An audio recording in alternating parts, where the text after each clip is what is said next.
bisa berkirim WhatsApp-nya di 081324951935. Untuk Anda yang mendengarkan kami melalui aplikasi RRI Digital, juga bisa langsung berkirim chatnya di sana, dan tentunya untuk Anda pemirsa setia kanal YouTube kami, Anda juga bisa langsung ya berkirim chatnya di sana. Baik, Pak Kiai, kita langsung sapa yang sudah tersambung di line 59. Assalamualaikum. Waalaikumsalam warahmatullahi wabarakatuh. Iya, Pak Kasmeri Subang, mangga silakan. Ya, assalamualaikum Pak Kiai. Waalaikumsalam warahmatullahi wabarakatuh. Alhamdulillahirobbilalamin. Pencerahan RRI Cirebon luar biasa, memaparkan ilmu Islam sampai haji. Cuman begini Pak Kiai, saya mau nanya, kapan ada orang yang jadi haji, saya sok suruh imaman, dianya nggak mau gitu. Padahal saya yakin orang yang sudah jadi haji itu keresanin Allah cukup gitu, walaupun nggak bisa apa-apa, keyakinan saya gitu. Tapi ada seorang haji suruh imaman, haji silahkan kamu, nah gitu. Bagaimana seperti ini? Minta diterangkan sama Pak Kiai. Segitu aja Nang Isma. Wabarakatuh. Waalaikumsalam warahmatullahi wabarakatuh. Terima kasih Pak Kiai. Wah, ini pertanyaan bagus ya. Jadi memang haji itu ya membuat orang menjadi sempurna ya agamanya ya. Tetapi dibedakan juga dengan orang yang, karena menjadi imam sholat itu kan ada syaratnya. Syaratnya itu harus fatihahnya fasih. Kemudian bisa syarat rukun sholat, ngertilah tentang ilmu syarat rukun sholat gitu. Jadi ya dari sisi kesempurnaan dia rukun Islamnya sudah sempurna, tetapi dari sisi ilmu pengetahuan agamanya juga harus dievaluasi gitu. Karena syarat menjadi imam itu bukan harus sedih haji ya, tapi harus pinter dulu agamanya. Jadi beda jalur aja gitu. Makanya dari sisi mana kita memandang haji itu? Kalau dari sisi amal ibadahnya tentunya dia sudah sempurna gitu ya. Tapi kalau dari sisi ilmu pengetahuan, karena syaratnya imam itu harus bisa baca Fatihah, harus ngerti syarat rukun sholat, ya itu juga harus dipertimbangkan gitu ya. Jadi tidak semua haji itu mencakup semuanya ya. Makanya kalau orang yang sudah haji ya sebenarnya diharuskan cari ilmu dulu, cari ilmu lagi gitu untuk menyempurnakan. Jangan sampai seperti tadi, sudah jadi haji suruh imamnya nggak mau karena Fatihahnya nggak fasih atau syarat rukun ilmunya nggak ngerti. Memalukan juga itu. Jadi dua-duanya harus ditempuh lah gitu. Kalau orang sudah naik haji, kalau bisa belajar lagi gitu tentang ilmu sholat. Jangan sampai orang sudah naik haji bukan malah dekat di masjid, tapi malah jauh. Malah senangnya tukang sawer, ning tarling, ning dangdut. Ini namanya haji mardud itu ya. Iya. Ayo, siap kita aja dulu. Baik, terima kasih Pak Kiai. Jadi seharusnya diikuti juga ya dengan penambahan ilmunya. Betul. Supaya sempurna gitu ya. Ya, baik. Terima kasih Pak Kiai. Selanjutnya kembali kita sapa pendengar lagi. Assalamualaikum. Waalaikumsalam warahmatullahi wabarakatuh. Iya, Pak Madali di Plumbon ya? Iya. Sehat Pak Madali? Alhamdulillah. Alhamdulillah. Mangga silahkan. Assalamualaikum Pak Kiai. Waalaikumsalam warahmatullahi wabarakatuh. Sudah daftar haji, terus waktunya berangkat tuh nggak punya, belum penuh lah, lunas, udah lagi, terus sampai sebelum sampai terus negatif dulu, apa itu sudah niat ya. Ini yang pertama. Yang kedua, kalau sedang baca Al-Quran terusan keluar air kecil, mentut lah. Jadi apakah bakal diteruskan atau tidak? Mohon penjelasan Pak Kiai. Terima kasih Pak Kiai. Terima kasih Pak Isma. Assalamualaikum warahmatullahi wabarakatuh. Waalaikumsalam warahmatullahi wabarakatuh. Mangga Pak Kiai, silakan. Ya, Yang pertama, kalau orang sudah daftar haji gitu ya, kemudian tidak kesampaian, maka harus dibadal atau digantikan dengan keluarganya gitu ya. Tapi harus dibadal dulu. Jadi karena sudah niat, maka harus badal titip sama orang-orang yang sudah haji gitu.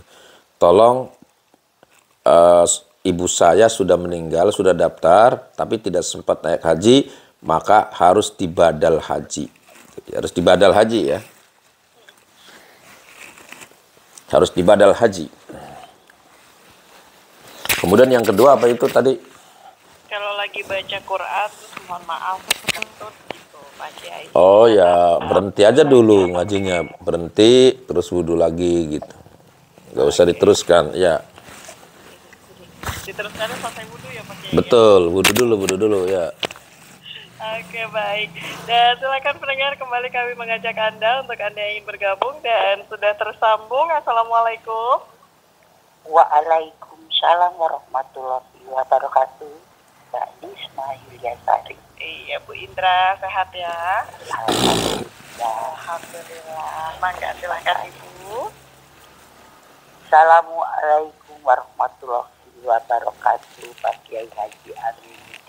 Waalaikumsalam warahmatullahi wabarakatuh. Rahasia haji ya. Saya sering mendengar haji itu Arafah. Arafah adalah haji. Karena rahasia haji itu di Arafah itu, di mana kita semua dengan lambang berpakaian sama itu menyiratkan bahwa seluruh manusia di seluruh dunia ini sama dan merasakan hanya kebesaran Allah. Allah ya yang membuat kita semua menjadi bisa datang ke Arafah dan merasakan kebesarannya. Jadi apakah itu suatu bagaimana ya, misteri atau haji? Karena disitulah letaknya rasa kita berhaji. Mohon pencerahannya. Terima kasih juga Mbak Lisma. Assalamualaikum warahmatullahi wabarakatuh. Waalaikumsalam warahmatullahi wabarakatuh. Mangga Pak Kiai. Wah, ini pertanyaan luar biasa. Ini baru ya, Ibu Indra, ini pertanyaannya bagus, masuk akal dan mengena gitu. Biasanya kan cerita dulu banyak gitu ya. Sekarang pertanyaannya simpel tapi bagus. Memang betul bahwa al-hajju Arafah. Haji itu adalah Arafah. Dan di dalam Arafah itu mengandung makna banyak gitu. Mengandung rahasia yang tersirat di dalam masalah ibadah haji. Yang pertama, bahwa kita semua manusia itu sama di depan Allah. Semua pakai baju putih semua. Maka orang yang ibadah haji hendaknya harus menjadi manusia yang seperti baru lahir.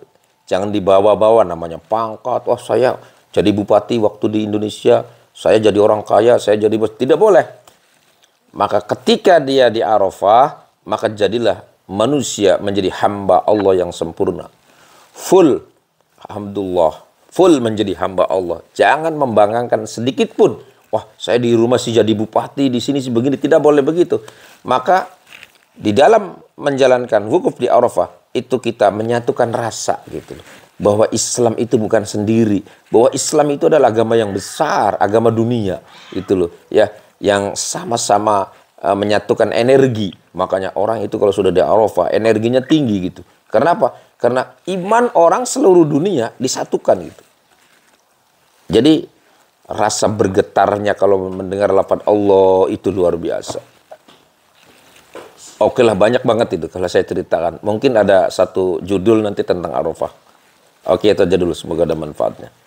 Baik, terima kasih Pak Kiai. Selanjutnya kita sapa pendengar yang juga sudah bergabung di WhatsApp kita. Ada dari Bu Reni di Plumbon ya. Assalamualaikum Pak Kiai, mohon izin bertanya. Orang yang sudah mampu dan menjalankan ibadah haji mengharapkan menjadi haji yang mabrur. Pertanyaannya, yang disebut mabrur atau mabrurah itu seperti apa ya Pak Kiai? Mohon penjelasannya. Terima kasih Mbak Isma, semoga tetap sehat dan semangat. Amin. Terima kasih, doa yang sama untuk Ibu juga ya. Mangga, silakan Pak Kiai. Iya, mabrur itu asal kata dari barro ya biru. Birron mabrur, seperti birrul walidain gitu, gaya bagus sama orang tua. Jadi haji yang mabrur itu orang yang banyak kebaikannya gitu. Jadi selesai menunaikan ibadah haji, dia itu bukan tambah medit, tapi tambah dermawan. Bukan tambah jauh dari masjid, tapi rajin ibadah, sholat berjamaah, rajin zikir gitu. Jadi haji yang mabrur itu haji yang membawa orang tersebut menjadi lebih baik gitu, menjadi lebih banyak kebaikannya gitu. Makanya tadi tuh mabrur, orang yang dimudahkan untuk berbuat kebaikan. Jadi orang yang hajinya diterima adalah orang yang dimudahkan untuk berbuat kebaikan. Ya contohnya yang tadinya medit menjadi dermawan. Jangan sampai sudah jadi haji meditnya tambah nemen. Itu namanya haji mardud. Oke, itu aja dulu. Baik, terima kasih Pak Kiai. Berikutnya juga kita sapa pendengar yang juga bergabung di WhatsApp kita. Ada Aki Gazi di Paderek Majalengka. Assalamualaikum Pak Kiai. Mohon izin bertanya, sejak kapankah ibadah haji ini dimulai dan dilaksanakan oleh umat Islam Pak Kiai? Dan adakah jemaah calon haji yang sudah sangat lansia, yang berumur 92 atau 100 tahun, ini rangkaian ibadah hajinya apakah bisa diwakilkan atau seperti apa Pak Kiai? Syahkah ibadahnya jika tidak langsung dilaksanakan oleh yang bersangkutan? Terima kasih untuk penjelasannya. Mangga Pak Kiai. Jadi ibadah haji ini ya dari semenjak zaman Nabi Ibrahim. Jadi zaman Nabi Ibrahim, zaman Nabi Muhammad itu sudah dimulai. Karena dari dulu Ka'bah ini ya terkenalnya benda yang sakti gitu ya. Terkenalnya benda yang sakti. Cuman waktu zaman Kanjeng Nabi belum diutus itu banyak berhala-berhala yang nempel di Ka'bah. Tetapi ibadah haji yang sesungguhnya adalah ibadah haji yang dilaksanakan oleh umat Nabi Muhammad Sallallahu Alaihi Wasallam. Nah untuk Indonesia kapan ibadah haji dilaksanakan? Ya saya belum mempelajari sejarah gimana ibadah haji di Indonesia. Tetapi kalau ibadah haji di seluruhnya itu semenjak dari zaman Nabi Ibrahim gitu ya. Karena ini merupakan salah satu syariatnya Nabi Ibrahim. Oke, itu aja dulu. Baik. Nah ini yang umurnya sudah lansia Pak Kiai, bagaimana katanya untuk pelaksanaan ibadah haji kan? Apakah ada rangkaian yang memang diwakilkan sama yang lain? Dan bagaimana pahalanya kalau tidak dilaksanakan sendiri begitu Pak Kiai? Iya, pertanyaan bagus juga ini. Ibadah haji itu ada satu hal yang tidak boleh ditinggalkan, harus dikerjakan walaupun sedang sakit, yaitu wukuf di Arafah gitu ya. Wukuf di Arafah, tawaf ifadah, sa'i, tahallul itu harus dikerjakan. Kalau yang lain bisa diwakilkan. Namanya rukun haji. Jadi rukun haji itu ya, nanti ada babnya lah saya terangkan rukun haji. Rukun haji itu tidak boleh ditinggalkan, harus dikerjakan oleh jamaah itu sendiri. Kalau ditinggalkan nanti hajinya tidak sah. Contoh wukuf. Orang sakit sekalipun, sakitnya parah, harus cengap-cengap lah. Kalau dia memang sedang ibadah haji, harus datang. Makanya ada yang pakai pesawat gitu. Wukufnya di pesawat aja, muter-muter ini kono loh. Muter ya. Atau wukufnya di mobil aja, mobil ambulan. Sebelum dia meninggal, dia wukuf dulu gitu di situ. Nah, karena saking wajibnya wukuf. Dan wukuf itu ya paling 1 menit juga nggak apa-apa, nggak usah lama-lama gitu ya wukuf itu. Yang penting di Arafah wukuf niat ibadah haji. Itu sudah sah ya, tidak boleh diwakilkan. Makanya rukun-rukun haji itu harus dilaksanakan dengan baik walaupun dengan kursi dorongan gitu ya.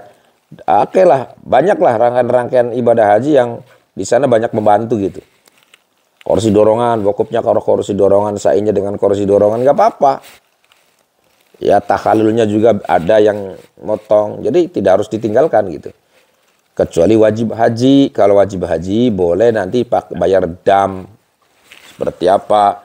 Seperti balang jumroh, nginep di Mina, kemudian apalagi ikhram, niat ikhram gitu ya. Itu semua apa istilahnya wajib haji gitu. Kalau rukun haji itu harus dilaksanakan. Nanti ada babnya ya, khusus saya akan membab tentang rukun haji. Oke, itu aja. Semoga ada manfaat. Baik, terima kasih Pak Kiai, dan silakan pendengar untuk Anda yang ingin bergabung bersama kami, silakan ya Anda bisa pergunakan line telepon kami di 0231 84932259 atau juga bisa berkirim WhatsApp di 081 324 951 935. Untuk Anda yang mendengarkan kami melalui aplikasi RRI Digital juga bisa langsung berkirim chatnya di sana. Dan untuk Anda pemirsa setia kanal YouTube kami, Anda juga bisa langsung ya berkirim live chatnya di sana. Baik Pak Kiai, selanjutnya kembali kita sapa pendengar lagi yang sudah bergabung di WhatsApp kita. Ada dari 084296 sekian-sekian. Oh, dari Pak Rahmat di Palimanan. Assalamualaikum Pak Kiai, izin bertanya. Pak Kiai, adakah ibadah lain yang punya nilai pahala yang sama dengan ibadah haji dan umroh? Terutama untuk saya pribadi nih, yang berangkat umroh juga belum mampu, apalagi ibadah haji. Terima kasih banyak Pak Kiai untuk penjelasannya. Silakan Pak Kiai. Ada ya nilainya orang yang belum haji tapi nggak sama gitu ya, mirip aja gitu. Ya seperti orang yang sholat Jumatnya rajin. Selama hidupnya dia tidak pernah meninggalkan sholat Jumat. Itu nilainya sama seperti dia ibadah haji. Kemudian orang yang sebelum tidur membaca tasbih 10 kali. Subhanallah walhamdulillah wa ilaha illallah wallahu akbar. Membaca sholawat kepada para nabi dan rasul. Kemudian istighfar, kemudian membaca kulhu 3 kali. Nah, orang yang seperti ini, itu seperti ibadah haji dan umroh. Seperti umroh. Kata Nabi kepada Siti Aisyah, wahai Aisyah, maukah aku tunjukkan sesuatu yang luar biasa? Apa itu? Sebelum tidur, kamu harus sudah dapat ampunan dari Allah. Sebelum tidur, kamu sudah harus dapat ganjaran umroh. Itu. Kemudian Siti Aisyah bertanya, apa itu? Ya tadi, sebelum tidur baca tasbih 5 kali, baca kulhu 3 kali, baca istighfar 3 kali, baca sholawat kepada Nabi dan Rasul 3 kali. Itu nilainya sama dengan umroh. Itu loh, di antaranya seperti itu. Baik Pak Kiai, terima kasih. Ini berikutnya juga kita sapa lagi. Ada dari Pak Adi di Sunyaragi. Assalamualaikum Pak Kiai. Pak Kiai mohon izin barangkali saya terlewat tadi. Pak Kiai sampaikan bahwa kita bisa membadalkan haji untuk orang tua yang sudah meninggal. Apakah ini artinya kalau kita belum haji tidak bisa, atau memang kita yang belum haji bisa membadalkan orang tua kita terlebih dahulu Pak Kiai? Mohon penjelasannya. Terima kasih Pak Kiai. Ya, kalau haji ya harus orang yang sudah haji. Karena haji kan 1 tahun sekali. Tidak boleh, misalnya haji 2 kali nggak boleh. Niat sendiri dan niat untuk orang tua nggak boleh. Jadi ya, yang membadalkan haji itu orang yang sudah haji. Kalau yang belum haji nggak boleh. Beda dengan umroh. Kalau umroh kan berkali-kali bisa, kapan saja. Pertama umroh untuk sendiri gitu ya. Kemudian yang kedua umroh untuk orang tua. Umroh ketiga untuk ini, umroh keempat bisa. Kalau haji nggak boleh. Haji ya sudah untuk sendiri. Nanti tahun depannya baru boleh membadalkan untuk orang lain. Haji untuk orang lain gitu. Nawaitul hajja an abi atau an umi atau an siapa gitu. Saya niat haji untuk membadali ibuku atau bapakku atau siapa yang membayar gitu. Tapi syaratnya orangnya sudah haji dulu. Makanya kan kalau ibadah haji itu dititipkan misalnya ke apa istilahnya jamaah haji yang sudah haji. Biasanya ketua rombongan. Ketua rombongan itu kan biasanya sudah haji. dia ikut haji lagi untuk membadali orang yang membayarnya gitu. Tapi awas, hati-hati, kadang-kadang uangnya saja masuk, di sananya nggak dikerjakan. Banyaknya seperti itu. Maka dipastikan dulu orangnya jujur enggak ini. Kalau dititipi uang untuk badal haji nih harus jujur orangnya. Karena satu orang bisa mewakili satu orang, nggak boleh satu orang mewakili dua orang, nggak boleh. Haji itu seperti itu, beda dengan umroh ya. Baik. Terima kasih Pak Kiai. Ini selanjutnya kita sapa juga ada dari Ilham di Jalan Saleh. Assalamualaikum Pak Kiai. Punten izin bertanya kalau pertanyaannya sedikit melebar. Pak Kiai ingin tahu apa perbedaan haji furoda dengan haji reguler yang biasa Pak Kiai. Setahu saya furoda itu biayanya jauh lebih mahal, tapi berangkatnya belakangan, pulangnya duluan. Apakah ini ada beberapa ibadah yang tidak dilaksanakan atau seperti apa Pak Kiai? Terima kasih banyak untuk penjelasannya. Mangga Pak Kiai, silakan. Ya, jadi ibadah haji itu ya zaman dulu sebelum ya tahun ini mulai ketat ya.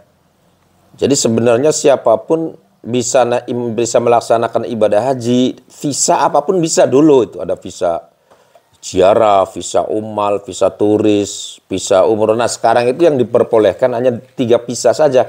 1 visa haji reguler, 2 visa haji furoda, kemudian haji plus. Ada juga haji orang mukim. Jadi 4 gitu ya.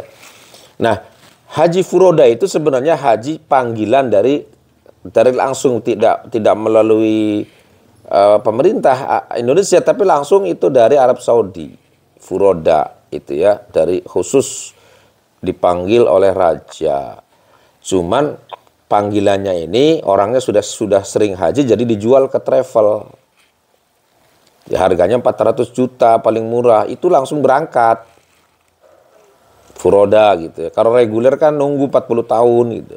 Makanya harganya murah.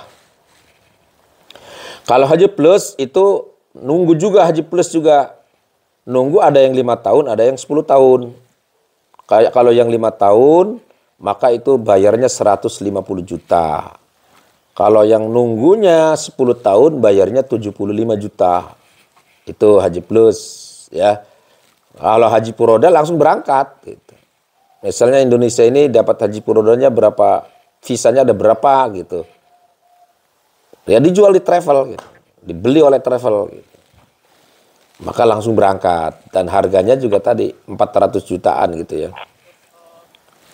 Luar biasa ya Pak Kiai. Nah, ini apa katanya Pak Kiai, kenapa berangkatnya belakangan pulang? Nah, kalau haji furoda, haji plus itu belakangan karena ngambil yang penting-pentingnya saja gitu. Karena haji itu sebenarnya tidak memakan waktu banyak, cukup 5 hari. Haji itu cukup 5 hari. Kenapa harus 40 hari? Ya karena di sananya gantian gitu. Kapalnya kok gantian gitu. Dan tempatnya juga di sana kalau langsung blok jadi satu kan banyak gitu. Maka berangsur-angsur ada kloter 1, kloter 2, kloter 3 supaya tertib gitu. Di sananya supaya tidak desekan gitu. Ada yang ke Madinah dulu, ada yang ke Mekah dulu, jadi dibagi 2 gitu. Supaya tidak begitu padat. Makanya kalau begitu Arafah, kan itu orang kumpul semua itu. Yang dari Madinah, yang dari Mekah juga kumpul kan. Karena maka itu di Arafah itu sekitar 7 juta kan, itu biasanya setiap tahun itu jamaah itu jumlahnya kan besar, banyak sekali itu ya. Makanya begitu selesai melaksanakan rangkaian ibadah haji yang belum ke Madinah, maka dikirim ke Madinah supaya tidak terlalu padat di Mekahnya itu. Akan tetapi haji itu ya cuma 5 hari pentingnya itu.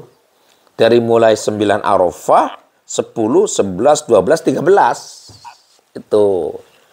Apa haji itu. Makanya kalau orang yang hajinya terakhir, baliknya nguluh, ya itu ngambil yang wajibnya saja gitu. Wajibnya apa? Setelah selesai haji, paling dia langsung ke Madinah. Ditambah 10 hari. Apa itu? Arba'in. Ya, arba'in, sholat 40 waktu berjamaah, itu akan dibebaskan dari segala dosa dan akan masuk surga tanpa hisab. Itu jadi di Mekah 15 hari, di Madinah 10 hari, maka haji plus itu cuma 25 hari. Bahkan kalau haji-hajinya golongan para menteri, ya cuma 10 hari. Kenapa? di Makkah 5 hari, di Madinah 5 hari, itu cukup. Ada lagi yang singkat lagi, hajinya cuma 5 hari. Ya melu haji saja, nggak ke Madinah, langsung pulang gitu loh. Itu. Baik Pak Kiai, terima kasih. Ini selanjutnya jadi pertanyaan terakhir, ada Pak Abdurrahman di Bumi Ayu. Assalamualaikum Pak Kiai, izin bertanya. Umumnya orang yang sudah berhaji ini menambahkan titel haji di depan namanya. Apa hikmah dibalik sebutan titel haji bagi orang yang bersangkutan Pak Kiai? Terima kasih banyak untuk penjelasannya. Maka Pak Kiai, singkat saja. Ya supaya menjadi beban, itu aja lah. Betul tidak? Jadi, Pak Kiai. Iya, artinya orang sudah naik haji, masa masih tukang sawer ning dangdut, ada kan beban. Jadi jangan sampai dia itu sudah haji bebas, tapi dipai beban lah gitu.